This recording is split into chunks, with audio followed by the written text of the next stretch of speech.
Ujú. Bueno, Bueno, bueno, entonces el tema de hoy se llama Dios nos entrena como un solo cuerpo. Pues durante todo este tiempo hemos hablado sobre el entrenamiento que Dios tiene para nosotros, que es todo un plan, es todo un proceso a través del cual Él nos prepara para las nuevas cosas que Él tiene para nosotros. Y entonces quiero iniciar con una historia. Si quieres, pasas a la siguiente diapositiva, Mayuri. Dejemos por ahora ahí. Entonces, esta historia es en un pueblo en Estados Unidos, en el estado de Tennessee. Es un pueblo que se llama Esmirna y es sobre una iglesia en este pueblo. El protagonista de la historia es un pastor. Si quieres, pasamos a la siguiente diapositiva. Es un pastor anglicano. Los pastores anglicanos utilizan una vestimenta muy similar a la de los sacerdotes católicos, pero es un pastor. Igual tiene su esposa y demás.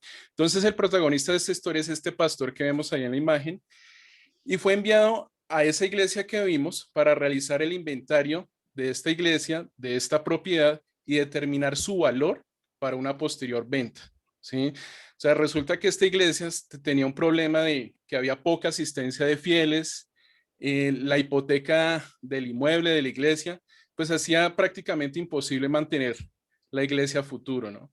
Entonces la iglesia y todo su terreno sería vendido, quizá para abrir una tienda o un centro comercial, ¿sí? Entonces, seguimos. listo, un centro comercial. Entonces, la llegada del nuevo pastor, curiosamente, coincidió con la llegada de unos refugiados. El que vemos ahí al lado del pastor es un refugiado de Birmania, ¿sí? Que es un país al oriente asiático. Y pues era un grupo grande de refugiados quienes buscaban un lugar donde reiniciar sus vidas tras huir de la guerra, el hambre y la reclusión en su país. Entonces eran víctimas en su país y estaban buscando un lugar donde reiniciar sus vidas. Estos refugiados, si quieres ve pasando a la siguiente, estos refugiados que eran agricultores y también eran pastores, eran cristianos anglicanos, así como este pastor era un pastor anglicano. Y estos refugiados le pidieron ayuda al pastor para que les ayudara a conseguir una oportunidad de trabajo. Lo curioso es que el pastor no venía a que la iglesia creciera, sino que al contrario, él venía era que la iglesia prácticamente se acabara y poderla vender. Entonces, el pastor toma conciencia del doble problema que está enfrentando esta iglesia y esta comunidad. Entonces, los pocos fieles de la iglesia están dolidos por la inminente venta de la iglesia, y los refugiados de Birmania necesitan el amparo y ayuda de la iglesia. Y en este caso, del pastor. Estaban de alguna manera, tenían sus expectativas, tenían mucho que ver con lo que el pastor pudiera ayudarles. Entonces, en un momento, mientras el pastor caminaba alrededor del terreno, si quieres déjalo hasta ahí, Mayuri, mientras el pastor caminaba alrededor del terreno de la iglesia, siente que Dios le habla y le da la solución al problema que tenía. Y él dice tomar estos campos e iniciar una granja. Eso es como la solución que él siente que Dios le está dando. Tomar estos campos e iniciar una granja y así darle trabajo tanto a los refugiados y con la ganancia de la cosecha salvar la iglesia para no tener que venderla. Entonces lograron conseguir semillas. Aquí vemos que están como en ese trabajo, consiguiendo semillas, insumos para iniciar la plantación. Sin embargo, para quienes conocen la industria agrícola, saben que la siembra y cosecha no es una tarea fácil, ¿sí? Entonces, mientras iniciaron la siembra, necesitaban irrigar los campos, pero no llovía, había sequía, habían tiempos bastante cálidos, no había lluvia, entonces, y no conseguían la maquinaria para hacerlo, casi no lo consiguen. Ahí al final es que logran conseguir una, un tractor y una maquinaria de irrigación. Y en el momento de la recolección llovió lo que no había llovido y los campos fueron inundados, perdiendo gran parte de la cosecha. Entonces voy a detener un poquito la historia acá. No sé si hay otra diapositiva ahí, Mayuri. Eso. Entonces quedémonos ahí. Y vamos a luego retomar la historia más adelante. Y por ahora quiero que reflexionemos cada uno de los que estamos aquí y nos hagamos esta pregunta, que fue la misma pregunta que se hizo el pastor de esta iglesia. O sea, porque todo lo que habían invertido, todo el esfuerzo que habían hecho, y en el momento de la cosecha les llovió y perdieron gran parte de la cosecha. Entonces, la gran pregunta que se hizo este pastor fue, ¿por qué llovió en medio de la cosecha? ¿Sí? Y les hago esta pregunta porque es la pregunta que constantemente nosotros nos hacemos cuando sucede precisamente lo que no queremos que suceda. ¿Sí? Cuando en contracorriente a lo que deseamos o creemos necesitar, sucede, ¿sí? O sea, digamos, si vamos a salir de un día de picnic y preciso llueve, por ejemplo, entonces, ¿por qué llueve en medio de la cosecha? Y algo similar es lo que les pasa o les pasó a los israelitas. Entonces, yo quiero que Mayuri, por favor, leas el siguiente texto. Éxodo 15:23. Cuando llegaron al oasis de Mara, no pudieron beber el agua porque era demasiado amarga. Por eso llamaron al lugar Mara, que significa amarga. Entonces la gente se quejó y se puso en contra de Moisés. ¿Qué vamos a beber? Reclamaron. Así que Moisés clamó al Señor por ayuda y él le mostró un trozo de madera. Moisés echó la madera al agua y el agua se volvió potable. Este pasaje ya lo habíamos visto antes, pero yo quiero que volvamos a iniciar la historia del pueblo israelita a partir de este momento, ¿sí? Porque, o sea, ellos llegaron a este lugar, supuestamente es un oasis, y encuentran que el agua era demasiado amarga, ¿sí? Y el lugar se llama Mara, que significa amarga. Entonces, recordemos que después de salir de Mara, ¿sí? Los israelitas viajaron hasta el oasis de Elim, donde encontraron 12 manantiales y 70 palmeras y acamparon allí junto a las aguas. Ahora, miremos que aquí en Mara, Dios igual les da una provisión, les da este trozo de madera para que el agua se vuelva potable y puedan tomar de ella, ¿sí? Y luego les da este reposo aquí en Elim, ¿sí? Que eso está en el verso 27 de este mismo capítulo, del capítulo 15. Y ahora veamos el siguiente texto, Mayuri. Después, toda la comunidad de Israel partió a Elim y viajó al desierto de Sin, ubicado entre Elim y el monte Sinaí. Llegaron el día 15 del segundo mes, un mes después de salir de la tierra de Egipto. Ajá, listo. Entonces miren lo que dice acá. Después toda la comunidad de Israel partió de Elim. ¿Sí? O sea, ellos estaban en Elim, donde estaban las 12 fuentes de agua y las 70 palmeras, y ahora viajaron al desierto de Sin. Y miren lo curioso, antes decía la gente de Israel, el pueblo de Israel, pero ahora dice la comunidad de Israel. Sí, eso es como dice en este texto. Ahora, sigue con el siguiente, Mayuri, Éxodo 16, 2 al 3. Allí también toda la comunidad de Israel se quejó de Moisés y Aarón. Si tan solo el Señor nos hubiera matado en Egipto, protestaban. Allá nos sentábamos junto a las ollas llenas de carne y comíamos todo el pan que se nos antojaba. Pero ahora tú nos has traído a este desierto para matarnos de hambre. Para matarnos de hambre.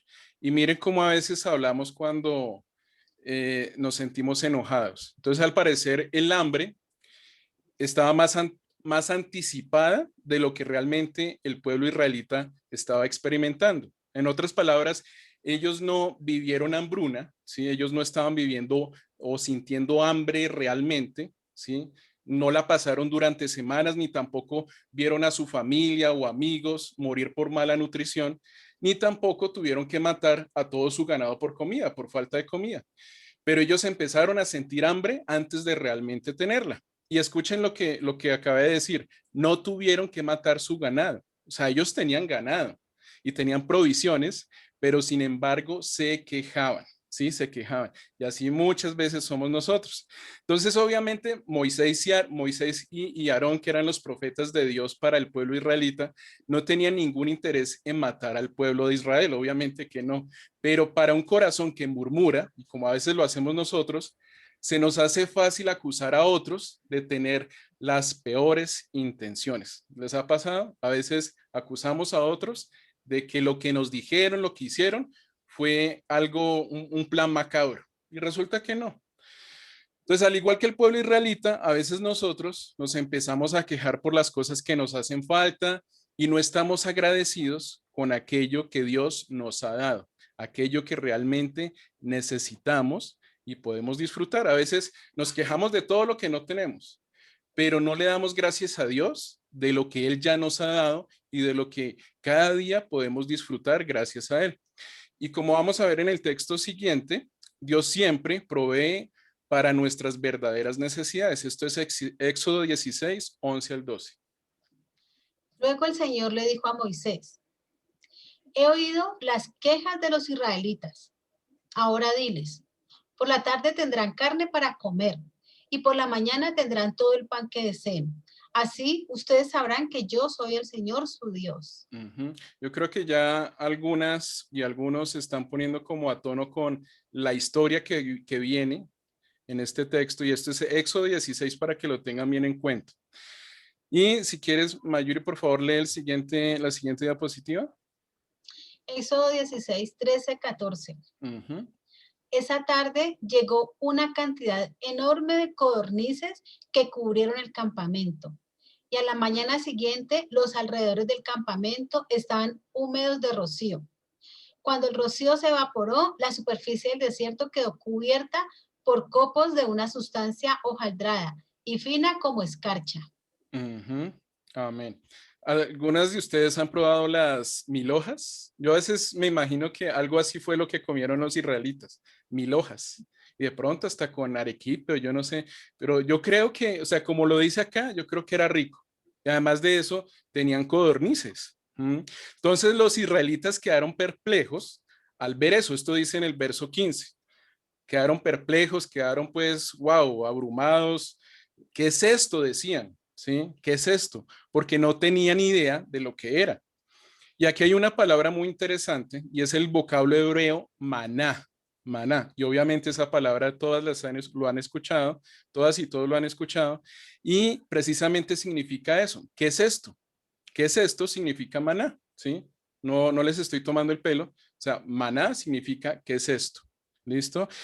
Entonces, en el verso 15, Moisés les dice, este es el pan que el Señor les da para comer. Este es el pan que el Señor les da para comer.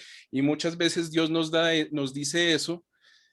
Quizá no lo estamos escuchando, pero Él nos lo dice a través de todo lo que Él nos da. ¿Sí? Este es el alimento que yo te estoy dando. Es más, esta palabra es alimento espiritual que Él nos está dando. Este es el alimento que Él nos da. Ahora sigamos con el siguiente, Mayuri, Éxodo 16, 16 al 18. Estas son las instrucciones del Señor. Cada grupo familiar juntará todo lo que necesite. Recojan 2 litros por cada persona en su carpa. Así que los israelitas hicieron lo que se les dijo. Algunos recogieron mucho y otros solo un poco, pero cuando lo midieron, cada uno tenía lo justo y necesario. A los que recogieron mucho, nada les sobraba, y a los que recogieron solo un poco, nada les faltaba. Cada familia tuvo justo lo que necesitaba. Y me encanta este último texto, este último verso, el 18, que dice, cuando lo midieron cada uno tenía lo justo y necesario, lo justo y necesario. Y es lo que Dios siempre hace, Él siempre nos da lo justo y lo necesario. A veces pensamos, bueno, pero hay muchas personas que tienen más de lo que necesitan. Bueno, pero es que a los que buscan a Dios, Él nos da lo justo y lo necesario porque Él nos está dando algo más grande y Él está transformando en nuestras vidas. Él nos está dando esa riqueza espiritual y esa riqueza que viene de los cielos. Y eso es más grande que cualquier riqueza material. Y quiero que comencemos a notar algo que comienza a suceder en este capítulo 16 del Éxodo, y es que ya se habla de la comunidad de Israel, como yo se los decía. En este capítulo 16 especialmente ya se habla de la comunidad, y ya no solamente es la gente de Israel, como se los decía, o los israelitas, sino la comunidad de Israel. Y en este verso, verso que acabo de leer Mayuri, les está dando instrucciones muy puntuales. Ahora, yo quiero que hagamos una cierta analogía con este tiempo de pandemia. Más que antes, ¿sí? Ahora hemos tenido que seguir una serie de instrucciones, una serie de normas, como el tapabocas, el constante aseo de las manos, el debido aislamiento, en fin. Y para quienes hemos seguido esas instrucciones y normas, obviamente el riesgo es menor que para quienes no han seguido esas normas, ¿sí? Quienes no han hecho o no han tenido, quienes no han seguido esas normas, han tenido que afrontar ciertas consecuencias. Y esto mismo le sucedió a los israelitas. Entonces, leamos el siguiente texto, Mayuri. Éxodo Entonces, 16. Éxodo Ujú, 16, 19. 9:21. En- Ujú. Entonces Moisés les dijo, no guarden nada para el día siguiente. Sin embargo, algunos no hicieron caso y guardaron un poco hasta la mañana siguiente. Pero para entonces se había llenado de gusanos y apestaba. Y Moisés se enojó mucho con ellos. Después de este incidente, cada familia recogía el alimento cada mañana conforme a su necesidad.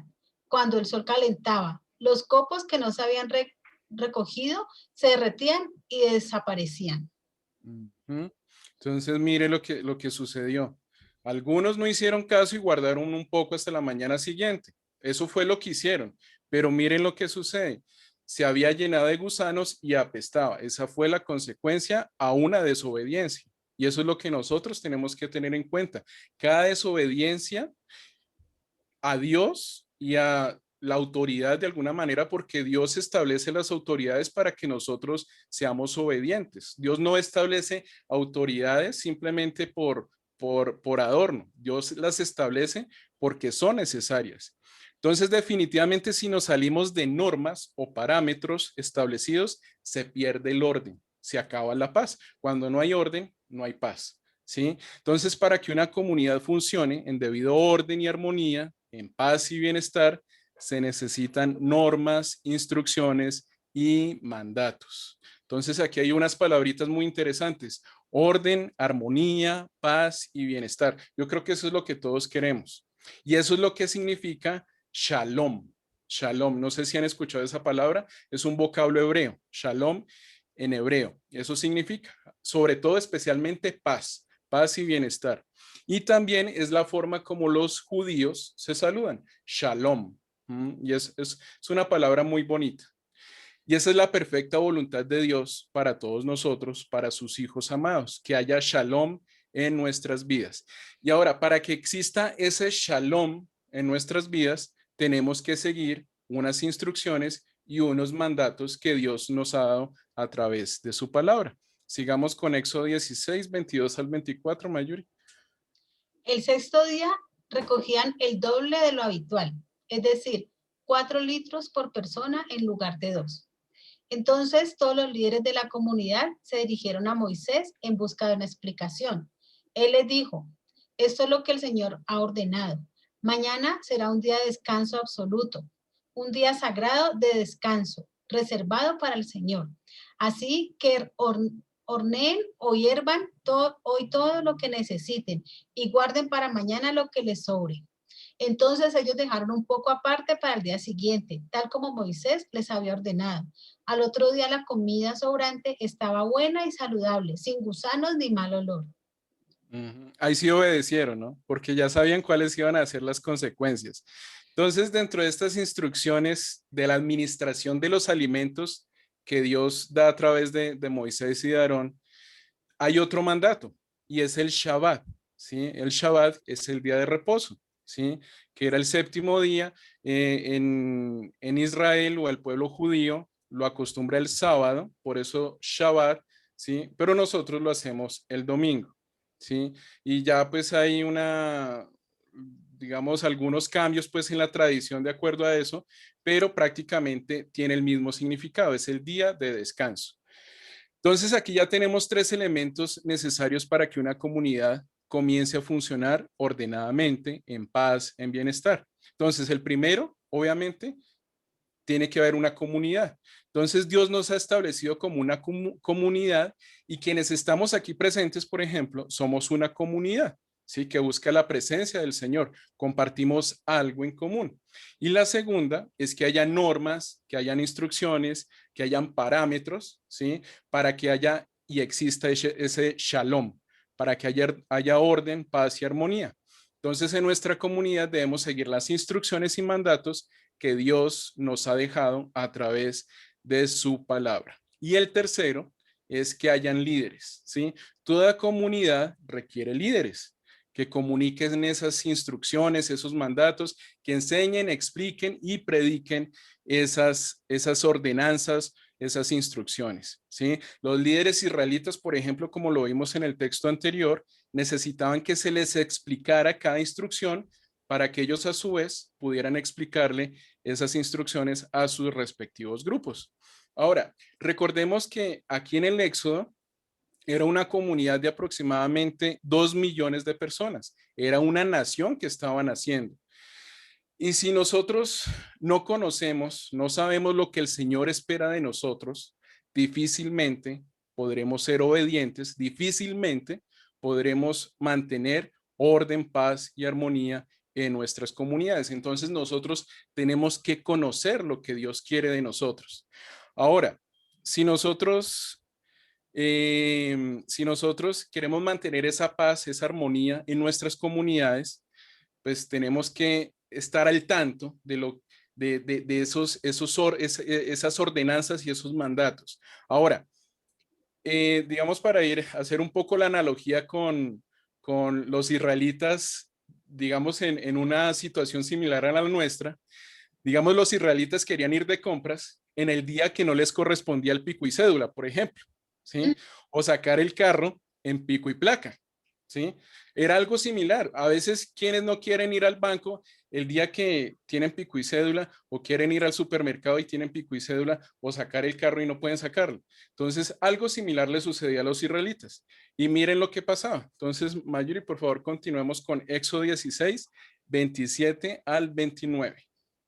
Aún así, algunas personas salieron a recoger el día séptimo, pero no encontraron alimento.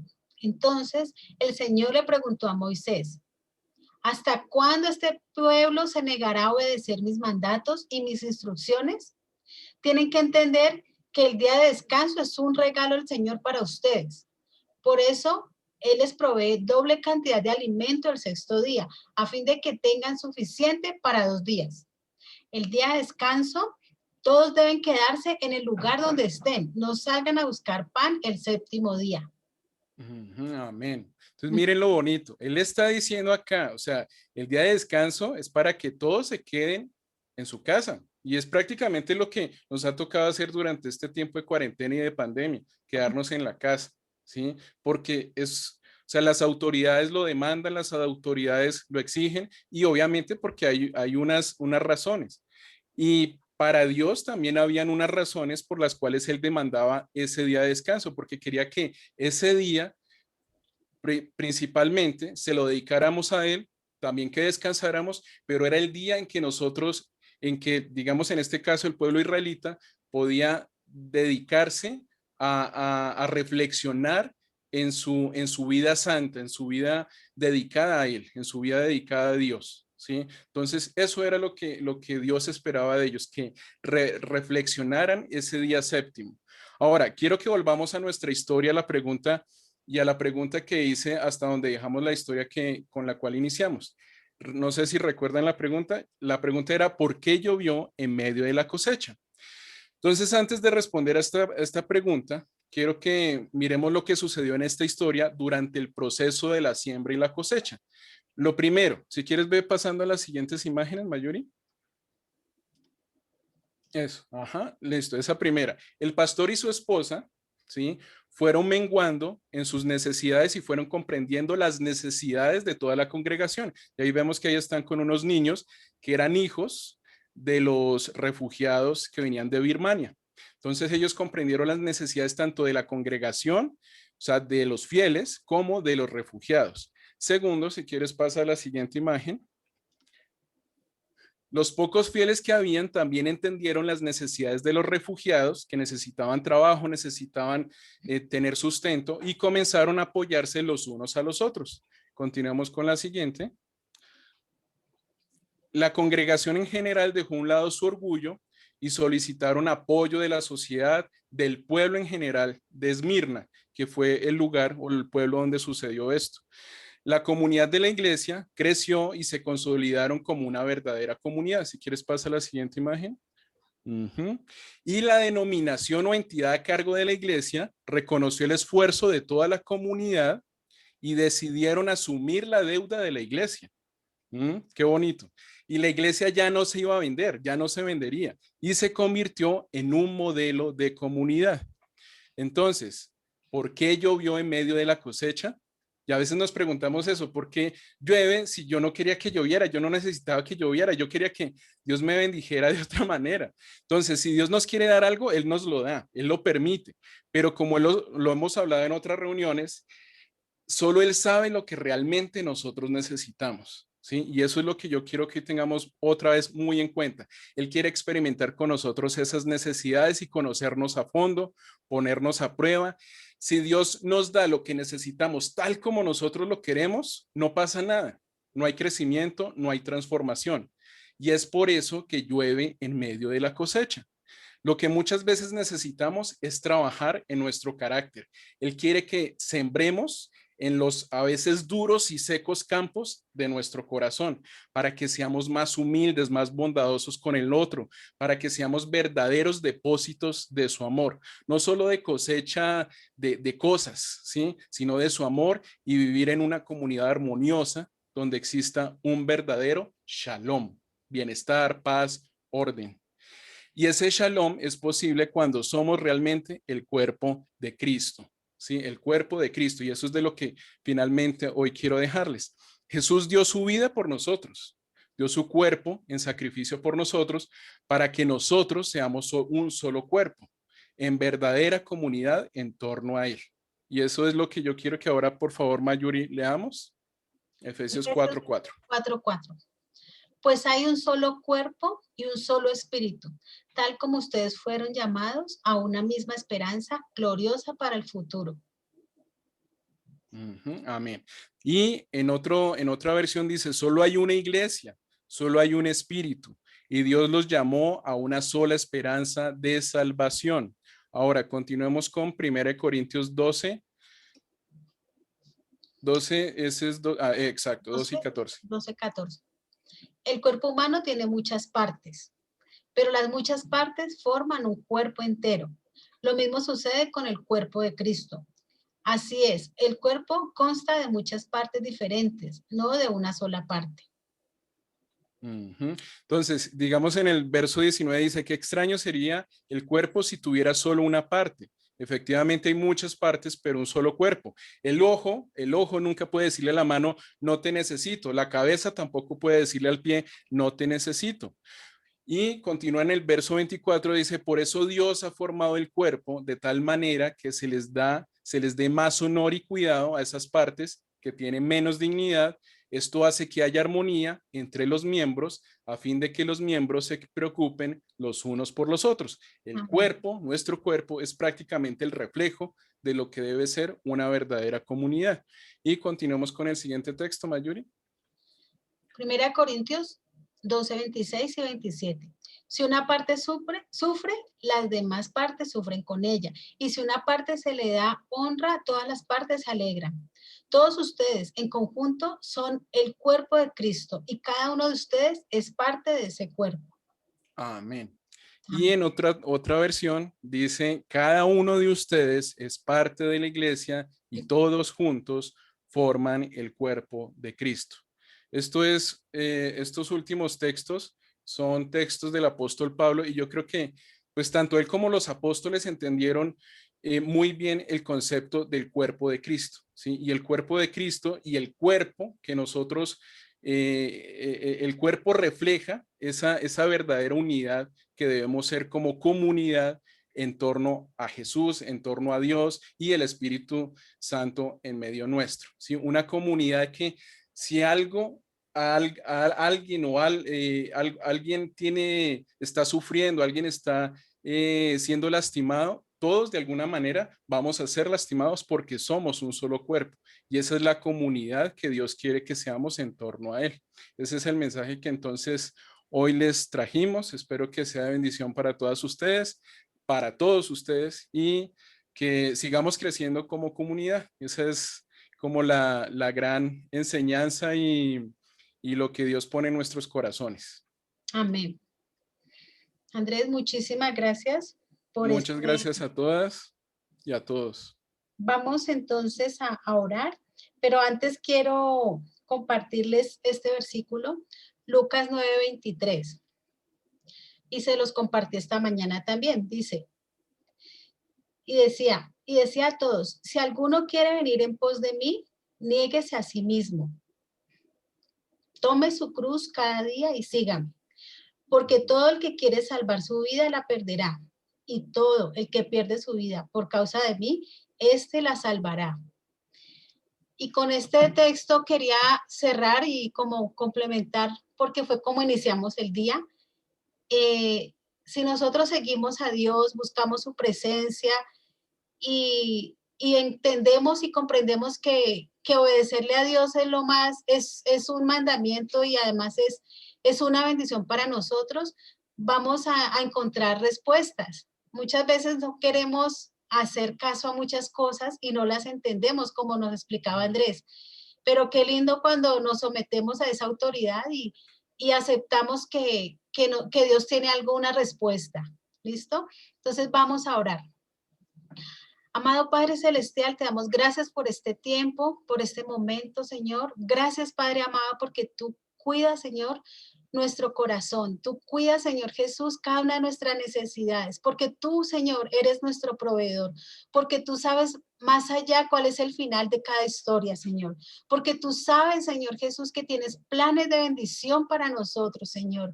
Hoy te pedimos perdón, Señor, porque muchas veces hemos renegado, muchas veces nos hemos lamentado, muchas veces hemos dicho, no aguanto más, no quiero, ¿por qué? ¿Por qué? Y a veces actuamos así como el pueblo de Israel que teniendo comida renegaban de lo que tenían y no comprendían, Señor Jesús, que tú tenías un propósito en cada cosa. Pero hoy, Señor, te pedimos que entres a nuestra vida, que nos acompañes y que nos dé la sabiduría suficiente para hacer tu voluntad y para poder disfrutar de las bendiciones que tienes para nosotros. Quédate con nosotros en el nombre de Cristo Jesús. Amén y amén. Amén.